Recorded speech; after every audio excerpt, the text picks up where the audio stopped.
Several weeks ago, more than 4,500 students, alumni, faculty, and staff joined together to celebrate the St. Thomas of Villanova National Day of Service. These volunteers served at 180 work sites throughout the greater Philadelphia area, making it one of the largest single days of service in the region. But service at Villanova extends well beyond a single day. Each day, we see evidence of our students, alumni, parents, faculty, and staff making a difference in the lives of others by being leaders in their professions, communities, schools, and places of worship. This year's summit keynote speaker is a Villanovan who has been a leader throughout his career and, as a result, has had a positive impact on many people around the globe. Our speaker received an undergraduate degree in economics from the Villanova School of Business in 1965. He has had a distinguished career as a public servant, a military leader, a diplomat, author, teacher, and businessman. He holds a master's degree in international relations from Salve Regina University and in management and supervision from Central Michigan University, as well as honorary doctorates from the College of William and Mary, the Marine Maritime Academy, and Villanova University. Our speaker is a member of the President's Leadership Circle at Villanova and is a past recipient of the St. Thomas of Villanova Medal. Ladies and gentlemen, it is my distinct honor to introduce our keynote speaker, General Anthony C. Zinni.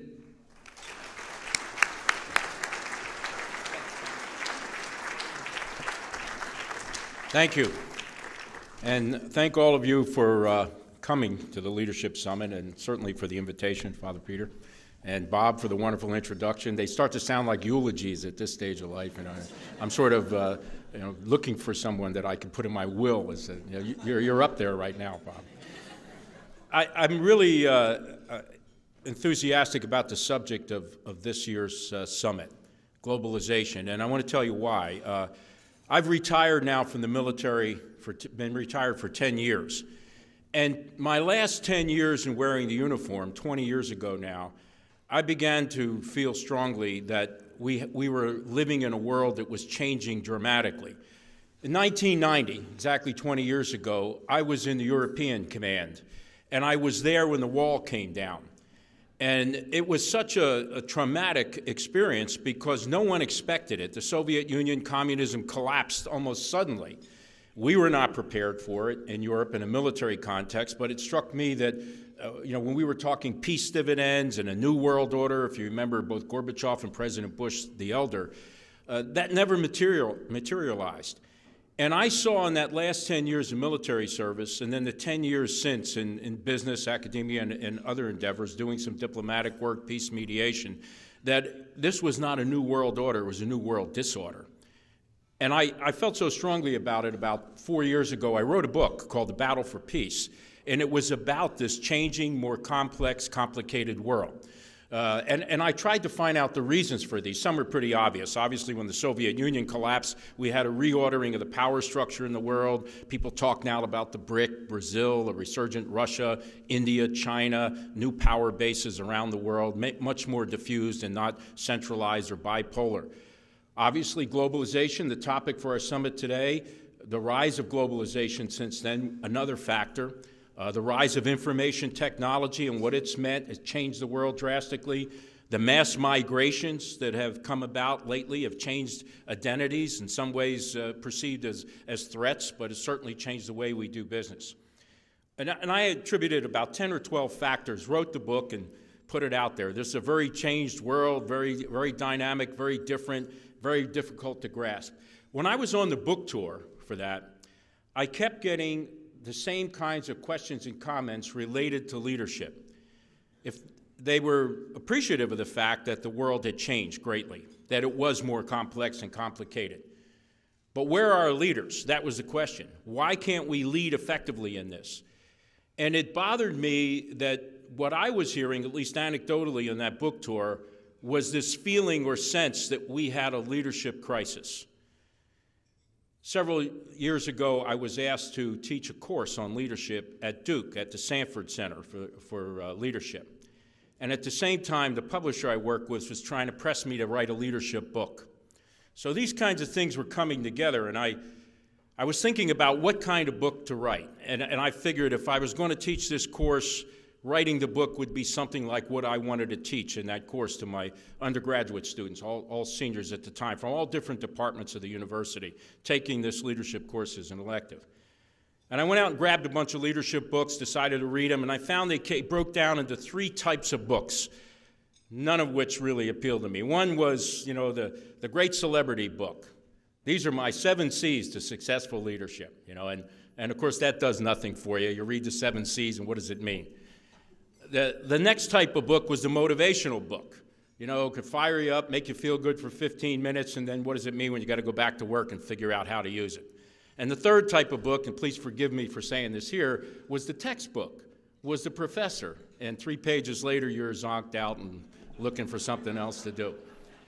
And I didn't want to write one of those. And I didn't want to tell you, this is the way I led for 40 years or whatever. Who gives a you-know-what? Because it's a different world. You just told me that. So don't tell me how you led. So I decided that this leadership book was going to be an examination of 21st century leadership. If that sense, that anecdotal sense I was getting about a feeling that our leaders are letting us down, let me go out and check and see first if that's really true. Harvard and University of Maryland, several other schools do some extensive surveying every year on leadership and what people feel about leadership. And so I went back and looked at the surveys from 2000 to, at that time, 2008, and since then, 2009. What do Americans think about leadership? In 2008, for example, 80% of the American people said we had a crisis in leadership. When I first saw that, I thought, well, maybe it's a sense of political failure or it's the moment. It was not just politics or politicians. Every single aspect of society, the leadership in every single aspect of society in that year failed to achieve above 50% approval rating from the people. Businessmen, military leaders, for the first time since that poll was taken, had fallen before 50%. Clergy, political leaders, every aspect fell below 50%. And I wanted to figure out if this was just an American phenomenon or was this a mood or a feeling that was international or global. And there are some organizations that do global surveys in most of the countries of the world where they can.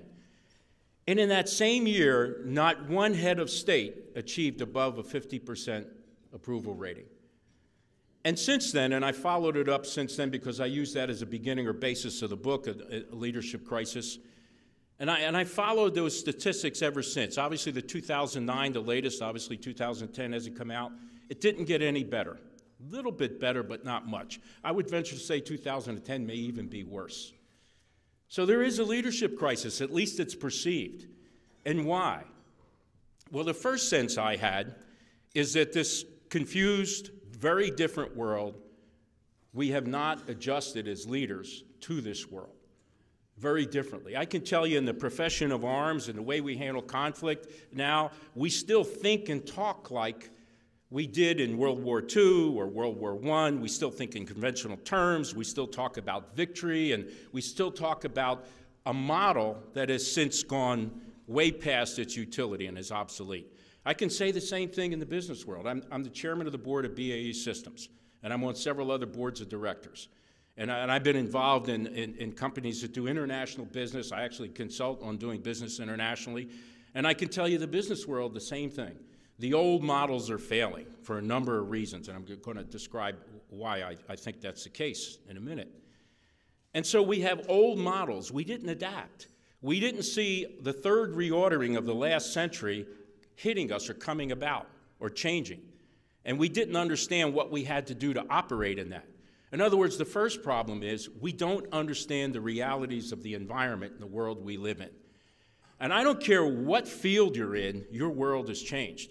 I was giving a talk about how this world had changed and how everybody's world has expanded or exploded, and they, in some cases, don't realize this, to a group of Midwestern food distributors, an association in Iowa.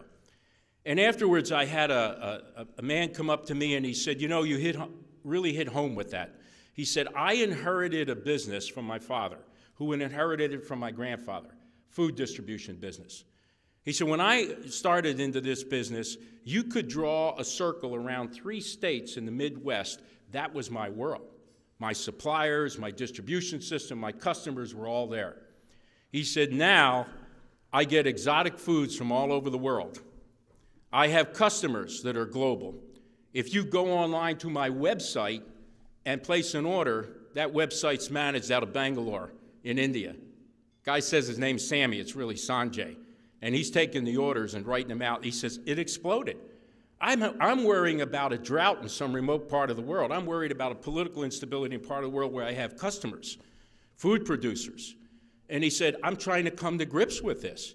There are aspects, there are things I have to know now that were never part of the business. And I don't know how it happened almost overnight. And I can take that example and say it applies to almost everything we do.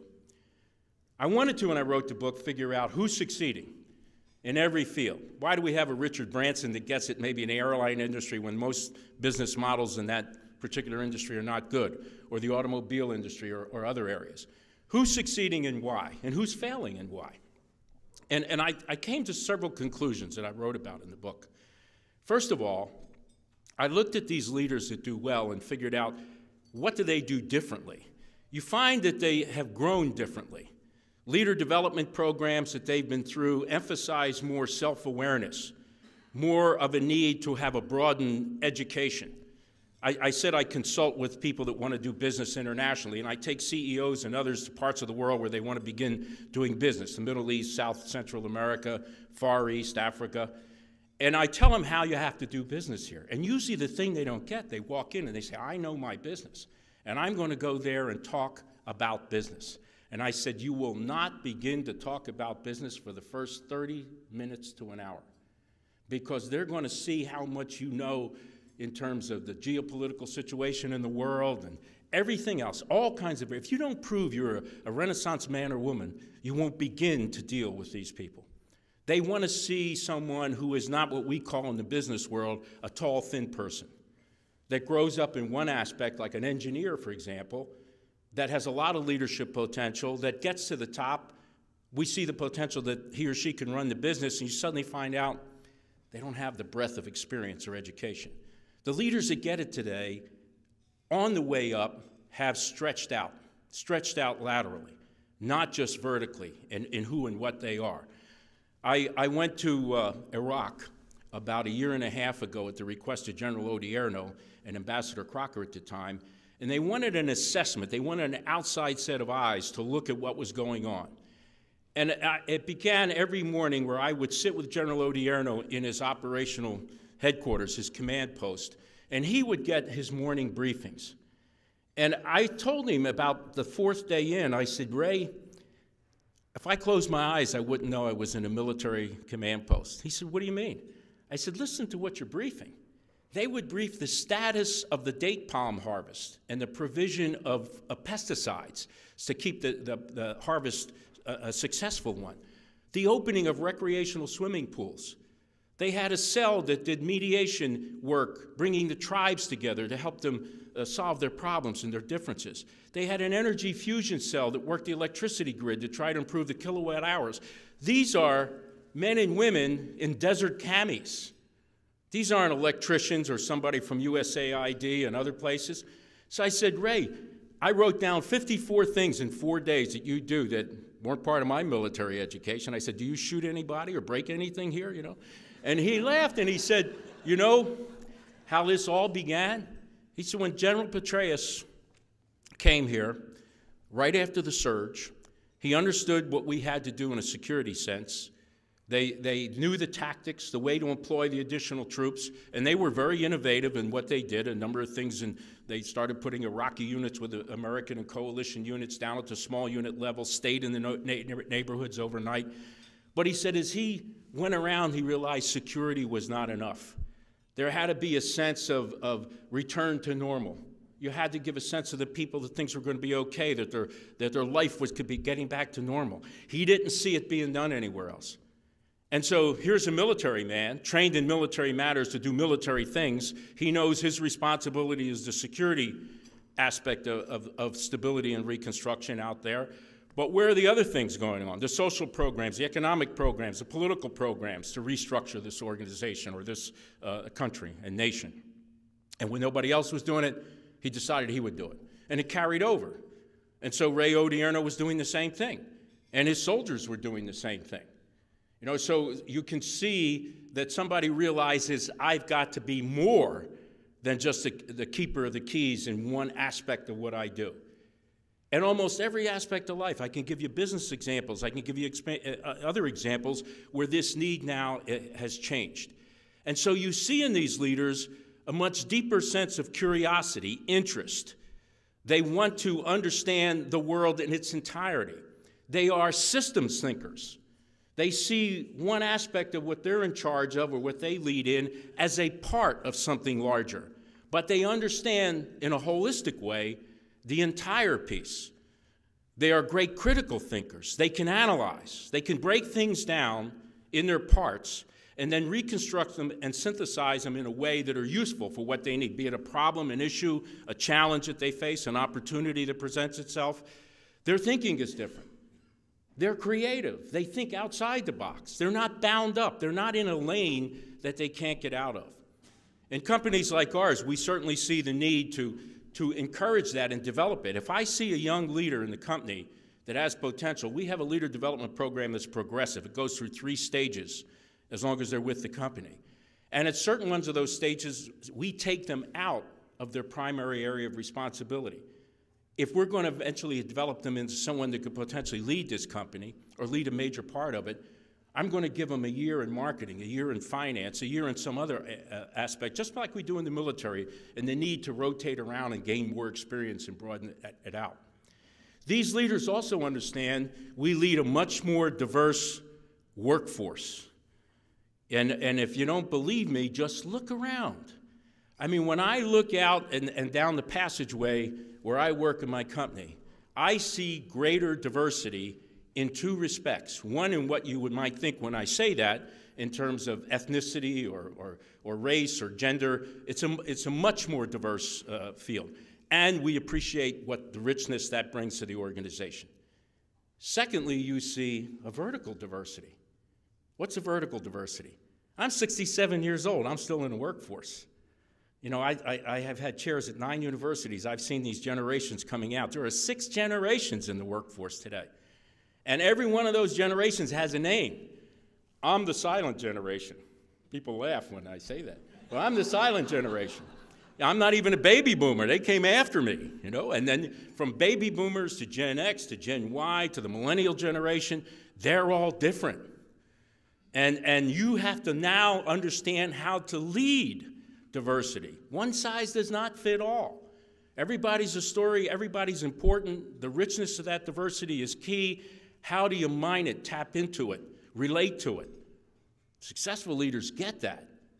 And believe me, people are different. Just talking about that vertical diversity. I had a 20-something that we were pretty high on in our company come in to see me the other day and said, "Sir, I'm leaving the company." And I said, "Geez, what did we do wrong? I mean, we thought you had great potential here. Something that we did?" And he said, "No." He said, "Decided to go to the West Coast." "Oh," I said, "You got a job out there?" "No, I don't have a job." "What are you going to do, surf for a living?" No, I mean, to me, it does not compute. We grew up with Depression-era parents, you know, job security, financial security. No risk here. This kid is full of risk. I mean, he'll operate at the edge of the envelope and willing to do it. And the same thing when you start talking about restructuring organizations. If you look at successful organizations today, they're flattened and streamlined. If someone builds an organization that looks like a Christmas tree, block and wire diagram, block at the top, boss, solid line, two bosses, on down to the Christmas tree, will not work today. And if you're in my generation, that's what you want, solid line. I want to know who I report to, who's in charge, who's accountable, who's responsible, clean lines, and don't mess with it. Young people today can team. They have organizations called webs. They're called matrices. One of the companies I looked at when I was writing the book was a software company, all run by 26, 28-year-old master's degree, PhDs, that put the company together. Highly successful. When I went to see where they operated out of, it was a factory, an old factory. Huge open area. Not one partition, not one wall. All their furniture was on wheels. Their filing cabinets, their desks, their chairs. Every day they come in, they figure out how best to organize themselves for today's challenges, the contract, what they're going to bid on, the project they were on. Mary, you report to Joe. Joe, you report to somebody else. Sparks would be coming out of my head. I don't like change. My generation, we want to don't mess with it. Tell me what we're going to do, how we're going to structure ourselves. They are masters of their organization. They control it. They understand the processes. The institution or the organization doesn't run them, and they're not afraid to change it, alter it, and adjust to it. They understand what technology has brought them today, and they can take advantage of that technology. That technology, my company I have a BlackBerry, cell phone, PC, I have all this crap they give me. I turn none of it on, and it frustrates the heck out of them. They can never get in touch with me. And so I will end up at the end of the day, if I can figure out how to get online, there's 182 emails waiting for me. I flew out of Dulles Airport yesterday, off on a trip. I'm sitting at that gate watching everybody on all this stuff. Some of that stuff they're twitting and tweeting, I have no clue what it is. And then they pack it all up, you get on the airplane, the flight attendant begins to explain what you got to turn off. And then explain to you, once you're at altitude, what you can turn on. And half of these things, I have no clue what they are.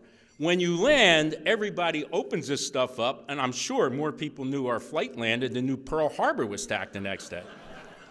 I take out my cell phone and open it up and pretend like I'm talking to somebody, because I don't want them to think nobody cares that I landed, But this technology, people come into my office and say, sir, we've got to update our systems.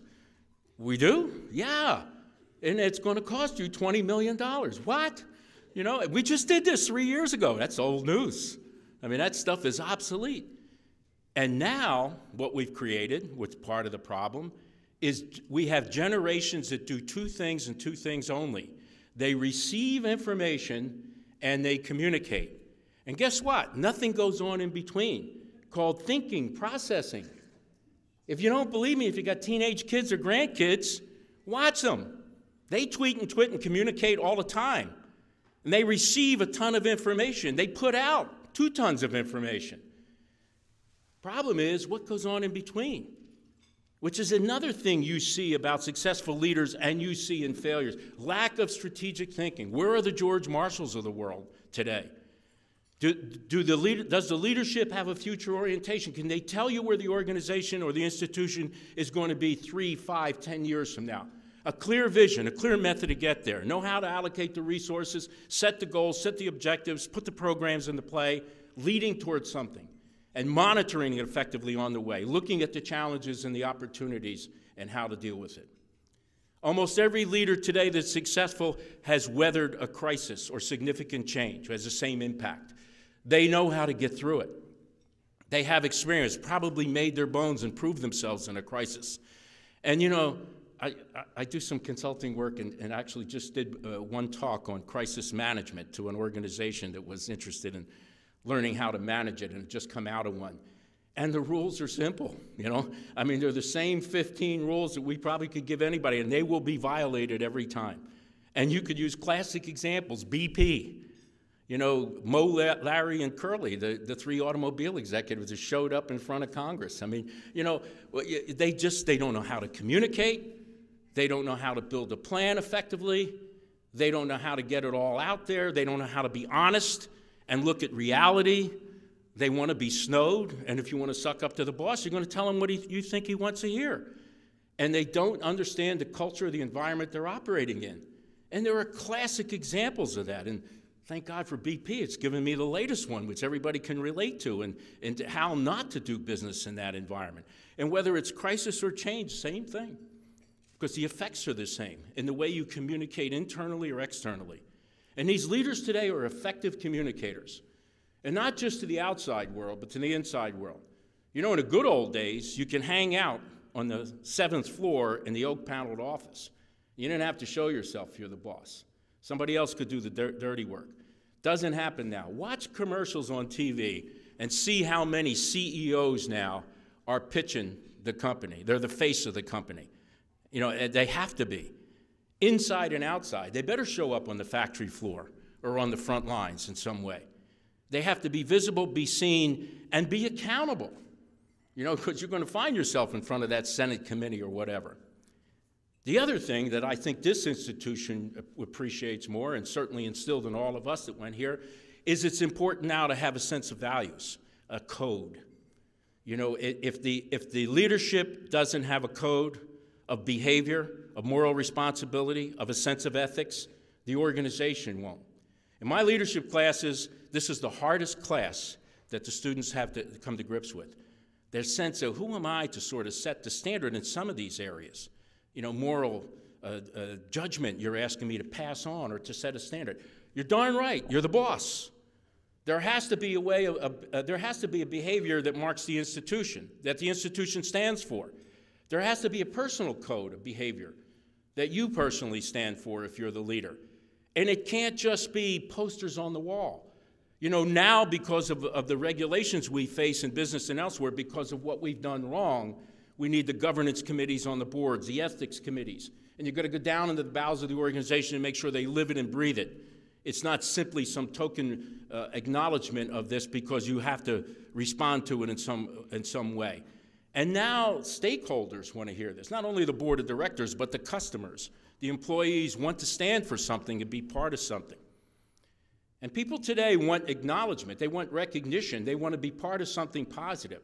A friend of mine who is a special projects officer in a major corporation was given a project to set the awards and the achievement acknowledgement for the employees. And what he did is he went out and polled all the employees and said, what do you want? If you do a good job, how do you want to be rewarded for that? Guess what? All the old people said, put it in my paycheck. You know what the younger employees said? I want the recognition. I want the photo with the boss. I want the plaque. I want the certificate. I want to be part of something special. I want to be recognized as being part of something special. You know, that was the demand. So that, I mean, there is a change out there, thank God. There is a demand for this. You wouldn't think it. It's almost counterintuitive, but there is. And so the more successful leaders in organizations now are the ones that are most ethical, the ones that have a reputation for being honest and open. It doesn't mean they don't make mistakes and they don't do something wrong, but they correct it, they acknowledge it, they appreciate what they have done. They understand the complexity. This BP explosion of the well, I'm sure that when it first happened, BP thought, we have a tragedy, we have a well that blew up. Did they understand they have an environmental disaster on their hand beside that? They have an area that has a certain unique culture and been through an experience of Katrina and other things that have a livelihood dependent on what had just happened. Did they understand the complexity and depth of that problem? Did they see that problem in simple terms? I was in the United Arab Emirates when we went into Iraq, and I was watching on TV as President Bush was describing why we were going into Iraq. And the president said something effectively that said it's a war, it's a conflict between the forces of democracy and freedom against the forces of tyranny and dictatorship. And one of my Arab friends elbowed me and he says, no, it's not. It's between Persians and Arabs. You've unleashed a devil we did not want to see unleashed. And another friend of mine on the other side elbowed me. He says, it's also a war between Shia and Sunni that you started, another devil we didn't want to unleash. Who's right and who's wrong? They're all right. But what I would offer to you, did we understand the second, third order effects of this thing, the depth of what you're getting into? And again, the leadership today that's effective can understand that. And finally, the leaders today that are successful understand who they are. There's a big investment now in very successful organizations in mentoring and counseling. I have a friend that just retired after 42 years in the banking business. He was the COO of the Bank of New York. And I said, Don, what was the biggest change you've seen in 42 years in your industry? He said, the biggest change I saw was the need and the demand for counseling, mentoring, and coaching. He said, I've never seen anything like that. And he said, it's not just that you see it from the top down. There's a demand that comes from the bottom up. At that time, I was on the board, and I was about to take over the CEO's job temporarily as we looked for a new one. And the outgoing CEO, I brought this up to him. I said, you know, what's all this coaching? I mean, everybody's got a coach. Everybody's got a mentor. What's going on? The senior leadership of the company. I said, do we all need these coaches? And he looked at me kind of hurt. He said, I've got a coach. I said, you're the CEO. He said, yeah, I've got a coach. He said, you know, we're very honest and open about the things we need to do better. We talk to each other about it. We invite that feedback, even from the subordinates. And if I keep hearing I got a trend that's something I need to do better, then we make sure either within the organization or if it's a level of expertise or skill from outside, we give you the coach, make you a better communicator, show you how to work with others better, or whatever the thing that you need to do better. A much more honest, open environment, and not just identifying limitations or things that need to do better, but the ability now to say, we'll provide you with the help you need. And that kind of trust that goes from top to bottom. And in the good organizations, you see that. And these leaders are much more aware of who they are, and they take care of themselves. One of the things we talk about when we're dealing with an organization that's in crisis is tell the leader to take stock of him or herself. Stop a minute. Do a gut check. Are you okay? I mean, are you going to get through this? Is this affecting your personal life? What do you do to ensure you have that creative time? To ensure not only your physical and mental well-being, but your spiritual well-being is up, whatever provides for that. You know, I think most of us in this room know where we get that spiritual well-being, but others have different means for that. We used to say in the Marine Corps, body, mind, and spirit, 3 component parts of what a human being is. And all 3 have to be functioning. You can't have one of those cylinders down. Physically, mentally, and spiritually, you've got to be up. And I think today, leaders that are successful understand that. And they understand you can't be the workaholic. You can't grind yourself, neglect your own life and your own time, because the creative thinking goes down, the energy. You begin to commiserate rather than be sympathetic, supportive, and drive and lead spiritually from the front. So today's a different world. This is a great topic to talk about because one aspect of this change, maybe the greatest aspect of what's changed this world and reordered it, is this factor of globalization. And it's easy to understand the globalization factor in a business or economic context, but it's happening elsewhere. You know, there are more universal or global approaches to the way we maybe legislate each other, interact with each other. The world has shrunk. It's a smaller planet than it was 10, 15, 20 years ago and beyond. And we act like it's not. We act like these 2 mighty oceans are going to keep the rest of the world's issues, problems, and complexity from our shores. Not going to happen.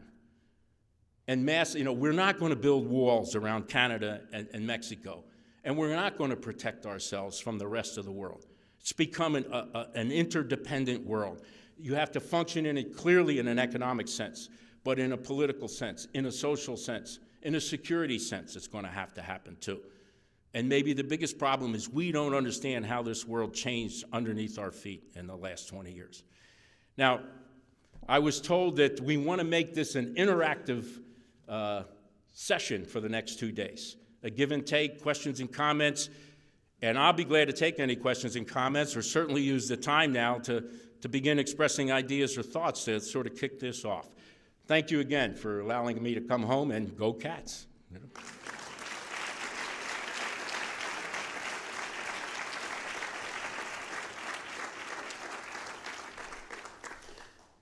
Yes, sir. We have some microphones too, so they'll come around. Yes, sir. We have some microphones too, so they'll come around. In a global environment in the future, how important do you think it will be for our... First of all, I think you touched on something I'd sort of like to address from a different end and gets to that specific question. I'm worried about our education system. The national security strategy that this administration just put out in May, I thought had a very interesting concept for national security. Normally, national security strategies produced by an administration or president talk about threats to us outside and talk about our response to those threats, mostly in military terms. This strategy said something different, that the bedrock or the foundation of our national security begins in 3 areas, and it's back home: the economy, the dependence on fossil fuel energy, and our education system. Those 3 things are what we need to fix and get right, or there won't be a national security foundation or basis. And when you look at education and you hear what's going on now, you understand we slipped from number 1 to number 17 in high school graduates.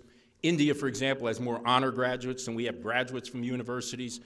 And one of the things that was always, I thought, highly regarded by people around the world was our education system. Not so much anymore. And I worry about that. And part of it is I think we've devalued education.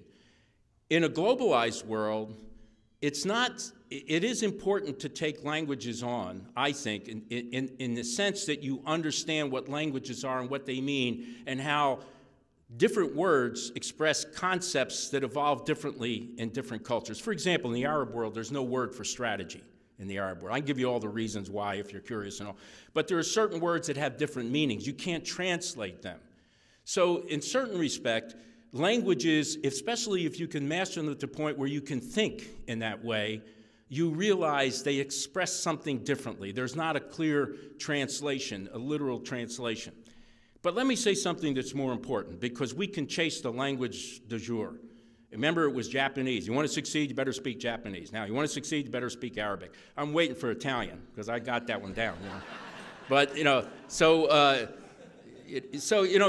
have to be careful with that. I have a friend of mine. She's an amazing woman. She is Jewish, and she's a woman. And I could tell you, every leader in the Middle East just thinks the sun sets on her. She can get in to see any king, emir, or anything else. And she doesn't speak Arabic. She doesn't speak Farsi. She doesn't speak Urdu. And I said, Judith, how come you relate to them? I'm a Jewish woman in this Arab macho world, would be the last person I would think. She said, I speak culture. I may not speak all the languages. I speak culture. A friend of mine, well, both Admiral Fallon and I know him, Jim Mattis, who just took off over CENTCOM, where Admiral Fallon and I had commanded. He came to me when he found out he was going to be at CENTCOM. He says, what do I need to read? What do I need to do? I said, well, first of all, here's the books you need to read. These are the people you need to see, and these are the places you need to go. The foundational pieces. I mean, this struck me when George Tenet was director of CIA and I was at U.S. Central Command. He came down to see me one time and said, I want to understand your part of the world through your eyes. I said, George, you get all the intel information. You'd see all the analysis. What do you want from me? He said, I need context. I need context, cultural context. And he says, tell me what I need to read, do. I said, here's what you need to read. This is what you need to understand. You need to understand Islam, the desert, the colonial period history. There were 8 things I gave him, and I said, read these books, go to these places, smell it, sense it, feel it, and talk to these people. Not just the leadership. I own 123 Oriental rugs. You know why I own 123 rugs? Because I have a little rug dealer in Manama, in Bahrain, Ali Ashia, who knew what the street was thinking. And so every time after talking to the head of the military, the foreign ministry, the head of state, I go drink a little tea, smoke a little hookah with, it's not bad, don't get me wrong, it's not the, and talk to Ali. What's happening on the street, Ali? And I had Alis all over the region. So it's good to speak a language. It's hard to master a language. It's hard to become truly fluent and to think in a language. But I think more important than language is speaking culture. There's a great book, I'm not trying to push a book here, called Destiny Disrupted, written by someone called Tamim Ansari. And it's a relatively new book out, but it's how Middle Eastern culture, or the greater Middle Eastern, Islamic culture evolved and developed, and why that part of the world is what it is, why people think the way they think. And his contention going in is there were 4 great histories in the world. There was the Western history, there was the Far Eastern, there was the Middle history, he calls it, which is the Islamic history, and the African history. Probably a lot of other subcultures and histories. But if you don't understand that evolution, that development, that cultural evolution, you will never understand where they are now. You know, being obviously all of us that went to our Catholic and came through a Catholic education, I counted up 17 years in Catholic school. You know, we learned things about free will. So in my religion taught me God gave me free will. And I make my own decisions, and I can correct them or screw them up on my own. Not necessarily in other religions where they didn't come to that conclusion, where you don't have free will. God determines destiny. And the only way you can influence that in a positive way is to be wonderful in the eyes of God. Inshallah, God willing, it will happen. And I saw 2 majors, a Marine major and an Arab major, military, and they were arguing with each other. I went over to see him and said, why are you arguing? The Marine, U.S. Marine, says, we got this problem. This thing got screwed up. We need to go back and fix it. He wants to go pray. I said, yeah, because in your Western culture, in your Christian development, you can fix it. In his, God didn't make it happen because jihad, personal striving to be better, not the real root of the meaning more than that kind of holy war. He's got to be better in the eyes of God. He's got to go out and be a better person and prove himself. That's how it'll work. If you don't understand these basic differences, you can speak the language all you want. You're not communicating. And so that's what I mean by speaking culture. Languages are great. Culture is even better. I mean, I can order food in probably 20 languages, but I can speak probably 4 fairly well. I went to Vietnamese language school before I became an advisor with the Vietnamese Marines and wore their uniform, lived in their villages with the people as a second lieutenant. You know, but I found more importantly was understanding the culture. There were advisors that could speak the language better than I could, but I don't think they understood the people. They didn't invest in that as much as they should. Other questions, comments? Yes, sir. But I don't think they understood the people. They didn't invest in them as much as they should. Other questions, comments? Yes, sir. Can you say something that means that?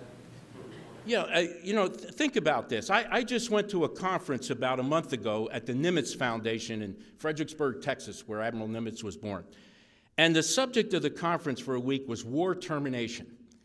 And they had historians speak about war termination, you know, First World War, Second World War, you know.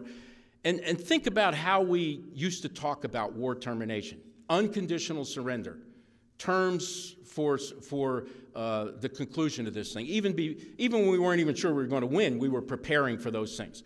Think about how we talk about it now. Do we talk in those terms? We talk about exit strategies. You know, we talk about reasonable stability. We don't talk in terms of victory anymore. We don't look in terms of a surrender document. We don't have conferences at Yalta to decide terms with allies that we're going to impose. You know, the reparations that are going to be paid. You know, at World War II, we changed the whole model. The victors paid the reparations. We did in the Marshall Plan. But we've never had anything since then in all the Korean War, the Vietnam War, all the conflicts we've been involved in. We don't think in those terms anymore because they're not relevant. You talk in terms now of stability, reconstruction. You know, you talk about reasonable stability. Very difficult for us because the model we live with, the Great War, it was to impose a system like ours. You know, you have to be a Jeffersonian democracy with a free market economy. Nothing else is acceptable. And now we suddenly realize you can't do that everywhere.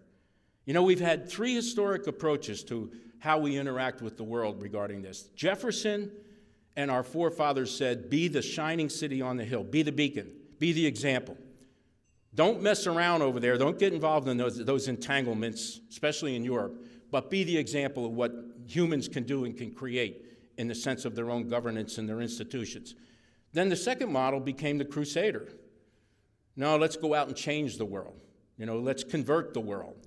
That didn't work so well in a lot of cases. I think there's a third model now. We're the world's mother-in-law. We're just going to tell them how screwed up they are.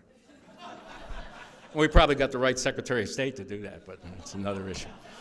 The next question. I think we have time for one last question. One last question.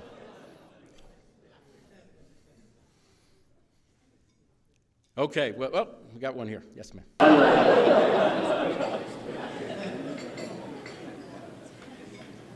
Okay, well, oh, we got one here. Yes, ma'am. So you spoke about the need for transparent, a new model of leadership. Do you think there's a new model of leadership in the military? Well, I think that the military, we started out in forming this nation with a strong sense that we did not want a national military. I mean, that clearly, we did not like national armies. We had a militia citizen soldier heritage, a clear need for civilian leadership over the military. Because, you know, everybody that was coming to this country at that time, and since they were escaping authoritarian regimes with militaries that, you know, subjects to the Queen. We wanted our military force to be raised in times of emergency.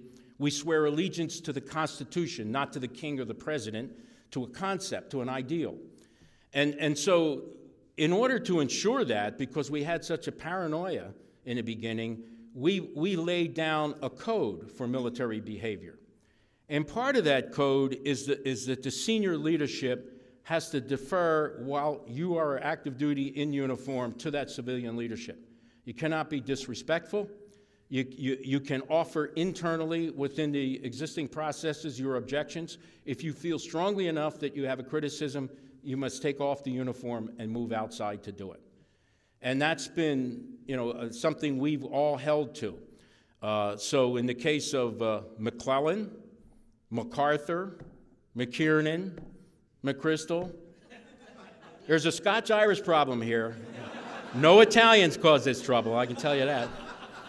But, you know, we have examples. In the military, as much as we might feel these were good officers, maybe strayed a little bit, and we would have wished that maybe the president in each of those cases would have not come down that way, the president may have not have had a choice. You have to continue to assert that authority, and we cannot ever let it not be the case.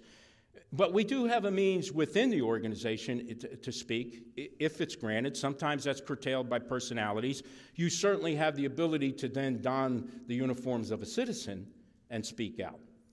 Certainly I did. You know, I thought Iraq was a mistake, and I expressed my views and, you know, why. And so we do have that opportunity. But you can never show any disrespect or any disagreement openly, publicly, when in uniform. And I think that's something that's one of the principal tenets of what our government is about in terms of our military and our national security and who's in charge. It's not a perfect system as a result. A lot of civilians really don't understand the military in many cases, or how to employ them, or the nature of warfare. Sometimes they don't seek that advice.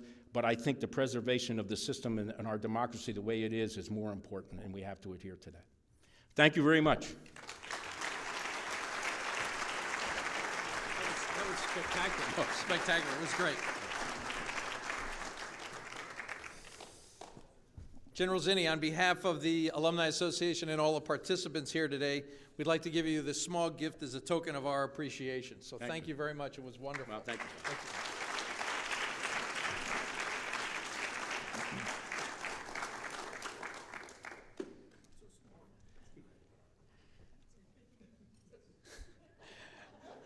Our first two panel sessions will begin in 15 minutes at 2:05. The first, the challenges of global business leadership. The panel will be held in the cinema, which is located to your left as you exit the Villanova room. The panel, entitled Promoting Public Health, a Global Health Agenda, will be held in the Radnor St. David's room, which is located to your left as you exit the Villanova room, adjacent to the cinema. So at this time, we'll take a 15-minute break and return at 2:05, and no smoking hookah at the break.